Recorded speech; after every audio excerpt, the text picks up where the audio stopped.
Hello friends, welcome to this channel stock market info. तो चलिए friends, video को start करते हैं।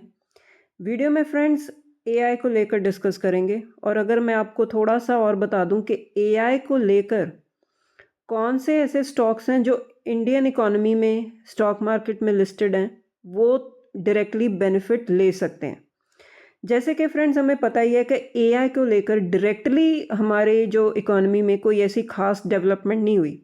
वो हमने एग्जांपल देख ही ली है अपने आईटी सेक्टर में कि टॉप लेवल से आईटी सेक्टर हमारा क्यों डाउन है, क्योंकि एआई के फ्रंट पर कुछ खास प्रोग्रेस नहीं हुई उन कंपनीज में।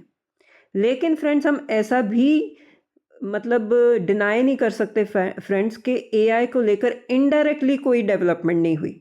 अगर हम इनडायरेक्टली देखें तो इंडियन इकोनॉमी में एआई को लेकर बहुत ही अच्छी डेवलपमेंट हुई है और चल भी रही है और आगे आने वाले टाइम में होगी भी। तो ऐसा क्यों होता है फ्रेंड्स कि जैसे भी कोई नई चीज़ नई टेक्नोलॉजी डेवलप होती है ना, तो वो एक पूरा इकोसिस्टम होता है।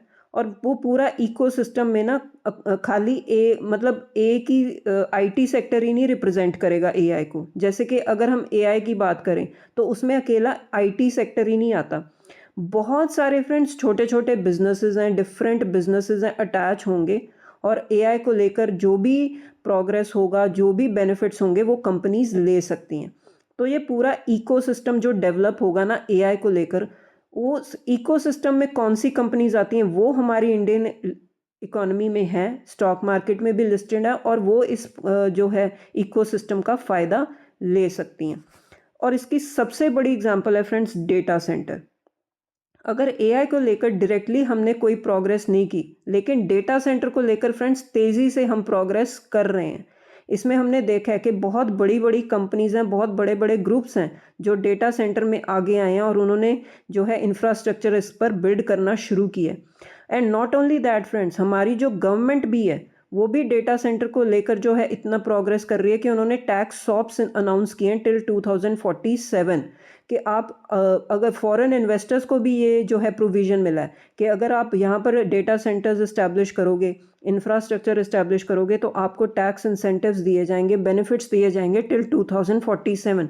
मतलब आपको कोई भी टैक्स देने की ज़रूरत नहीं है उस पर। तो डेटा सेंटर क्या है? एआई को लेकर एक जो डेवलपमेंट हो रही है उसका एक इकोसिस्टम है। तो इस इकोसिस्टम में डेटा सेंटर को लेकर बहुत बड़ा बेनिफिट है जो कंपनीज ले भी रही हैं और आने आने वाले टाइम में लेगी। बहुत बड़े ग्रुप्स इस पर काम कर रहे हैं। अब फ्रेंड्स अगर डेटा सेंटर की बात करें तो डेटा सेंटर में पावर सेक्टर बहुत बड़ा बेनिफिशियरी है, क्योंकि डेटा सेंटर को प्रोग्रेस के लिए पावर की ह्यूज डिमांड है, पावर की रिक्वायरमेंट बहुत ज़्यादा होगी। तो हमने देखा है कि जैसे जैसे एआई में तेज़ी बनी, ठीक है ना, हमने देखा कि बहुत सारी कंपनीज एआई में इन्वेस्टमेंट कर रही हैं। साथ के साथ फ्रेंड्स जो पावर सेक्टर है ना उसमें भी तेज़ी बनी थी। पावर सेक्टर को ले लो आप, पावर इक्विपमेंट कंपनीज को ले लो आप। तो जो भी कंपनीज हमारी मार्केट में लिस्टेड है उनमें एक अच्छी तेज़ी बनी थी। क्यों? क्योंकि आने वाले टाइम में जैसे जैसे डेटा सेंटर्स ग्रो होंगे तो क्या होगा, पावर की डिमांड इंक्रीज होगी, तो उसका फ़ायदा किसको मिलेगा? पावर सेक्टर को, पावर इक्विपमेंट स्टॉक्स को। साथ के साथ फ्रेंड्स अब जो कूलिंग चाहिए, डेटा सेंटर में कितना बड़ा इंफ्रास्ट्रक्चर जो सेटअप होगा उसमें कूलिंग की रिक्वायरमेंट भी होगी। तो इसके लिए बहुत बड़े बेनिफिशियरीज कौन से हैं? एसी वाली कंपनीज, जैसे वोल्टास हो गया, ब्लू स्टार हो गया। तो जो एसी वाली कंपनीज हैं उनके लिए भी एक नई अपॉर्चुनिटी ओपन होगी, नए दरवाजे खुल गए इनकम अर्न करने के लिए, रेवेन्यू जनरेट करने के लिए। तो अगर आप चाहो तो डेटा सेंटर को लेकर एसी वाली कंपनीज को भी फोकस में रख सकते हो, क्योंकि अगर एआई में प्रोग्रेस होगी, डेटा सेंटर में प्रोग्रेस होगी, तो पावर सेक्टर भी प्रोग्रेस करेगा, कूलिंग वाले स्टॉक्स भी प्रोग्रेस करेंगे। लेकिन इस वीडियो में फ्रेंड्स ना तो हम पावर सेक्टर को स्टडी कर रहे हैं, ना तो हम कूलिंग वाले एसी स्टॉक्स को स्टडी कर रहे हैं। हम स्टडी करेंगे फ्रेंड्स वाटर वाले सेक्टर्स को। जैसे जैसे फ्रेंड्स डेटा सेंटर प्रोग्रेस करेगा, जो वाटर की डिमांड है ना फ्रेंड्स वो भी बहुत इंक्रीज होगी। क्यों? वाटर किसके लिए काम आएगा? फॉर कूलिंग प्रोसेस, ठीक है ना। तो वाटर की डिमांड भी इंक्रीज होगी बिकॉज ऑफ कूलिंग। जो कूलिंग रिक्वायरमेंट है डेटा सेंटर्स में चाहिए वो कौन पूरी करेगा? वाटर। तो वाटर वाले जो स्टॉक्स हैं ना फ्रेंड्स, वो शायद से मार्केट ने इतना मतलब इन्वेस्टर्स ने शायद से इतना ज़्यादा फोकस में नहीं रखे। और हमने देखा है कि वाटर वाले जो स्टॉक्स हैं ना वो इतनी तेज़ हो गए पिछले कुछ टाइम से कि जिसका हम देख रहे हैं कि वो डायरेक्ट बेनिफिशियरी बन सकते हैं डेटा सेंटर के फील्ड में। जैसे कि आप देख सकते हो कि आर्टिफिशियल इंटेलिजेंस जो है, एआई है, वो ग्लोबल इकोनॉमी को एक नई शेप देगी। No doubt friends, efficiency increase होगी, प्रोडक्टिविटी इंक्रीज होगी। तो एआई को लेकर जो उसके साथ कनेक्टेड इंफ्रास्ट्रक्चर है, कौन से पावर सिस्टम, उसने तो है बहुत ज़्यादा एक अच्छी जो है उस पर फोकस चला गया, पावर सेक्टर बहुत ज़्यादा अच्छा चल पड़ा। लेकिन जो वाटर सेक्टर है ना फ्रेंड्स, वो भी बहुत अच्छी अटेंशन गेन कर रहा है। पावर कंपनीज में एक अच्छी तेज़ी बन चुकी थी, क्योंकि हमें लगा कि पावर की रिक्वायरमेंट ज़्यादा होगी, तो पावर जो स्टॉक्स हैं वो अच्छे तेज़ चल गए। लेकिन जो वाटर है ना फ्रेंड्स, वो भी एक इम्पॉर्टेंट रिसोर्स है। वो भी आने वाले टाइम में जो डेटा सेंटर्स को लेकर जो भी रिक्वायरमेंट होगी, कूलिंग की रिक्वायरमेंट होगी, वो वाटर पूरी करेगा। इसके लिए फ्रेंड्स, आप चाहो तो, आप इंटरेस्टेड हो इस सेगमेंट में, तो आप जो वाटर वाले स्टॉक्स हैं ना, उनको आप स्टडी कर सकते हो। जैसे कि सबसे पहले कंपनी है फ्रेंड्स आपके सामने वाटेक वाबैक। अगर मैं आपको इसके 6 महीने का चार्ट पैटर्न दिखा दूं, तो 73% से ज़्यादा के रिटर्न्स जो हैं कंपनी ने दिए हैं अब तक। तो आप देख सकते हो कितनी अच्छी तेज़ी बन चुकी है पिछले कुछ टाइम से ही। और ये हुआ कब है? जैसे जैसे डेटा सेंटर प्रोग्रेस कर रहे हैं। एनवीरो इंफ्रा इंजीनियर्स, अगर आप चाहो तो इस कंपनी को भी देख सकते हो, 21% के ज़्यादा की तेज़ी जो है बनी है कंपनी में। तो अगर आप थर्ड कंपनी देखो तो फ्रेंड्स, ये छोटी कंपनी है, इंडियन ह्यूम पाइप कंपनी। इसको भी अगर चाहो तो आप इस सेगमेंट में अगर आप इंटरेस्टेड हो तो आप इस कंपनी को भी स्टडी कर सकते हो।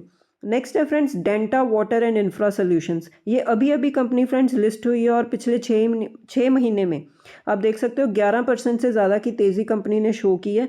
और फ्रेंड्स, इसका आप मार्केट कैप भी देखो, 884 करोड़ का है। माइक्रो टाइप की कंपनी है, छोटी कंपनी है।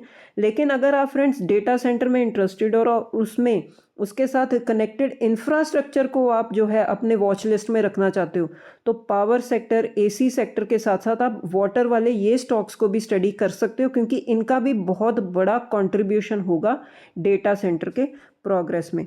नेक्स्ट है फ्रेंड्स, एक कंपनी है वेल्सपुन कॉर्प। ये तो एक लार्ज कैप टाइप की कंपनी है, 43,000 करोड़ से भी ज़्यादा का मार्केट कैप है।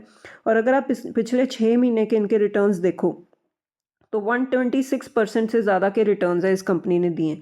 तो आप इन कंपनीज़ को फ्रेंड्स फोकस में रख सकते हो, क्योंकि डेटा सेंटर का जो ग्रोथ है वो इन कंपनीज़ को अच्छा फ़ायदा दे सकती है।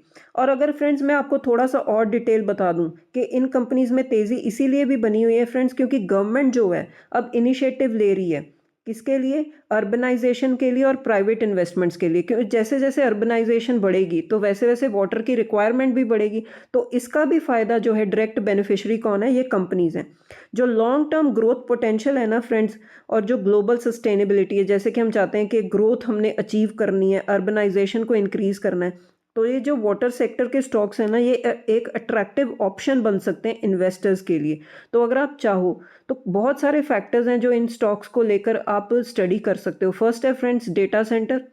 नेक्स्ट है फ्रेंड्स, गवर्नमेंट भी बहुत सपोर्ट करती है ऐसे इनिशिएटिव्स को, जिसमें हम देख सकते हैं कि अर्बनाइजेशन इंक्रीज करनी है, प्राइवेट सेक्टर को इन्वेस्टमेंट को इंक्रीज करना है। तो इन सेक्टर्स को, इन कंपनीज को बहुत बड़ा फ़ायदा आने वाले टाइम में मिल सकता है।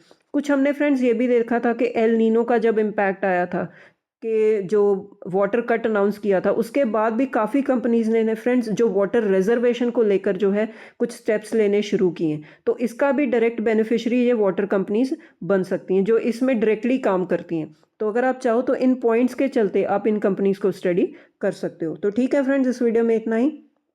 अगर आपको वीडियो अच्छा लगा हो तो वीडियो को लाइक कीजिए, शेयर कीजिए, चैनल को भी सब्सक्राइब कीजिए। मिलते हैं नेक्स्ट वीडियो में। Till then, bye bye.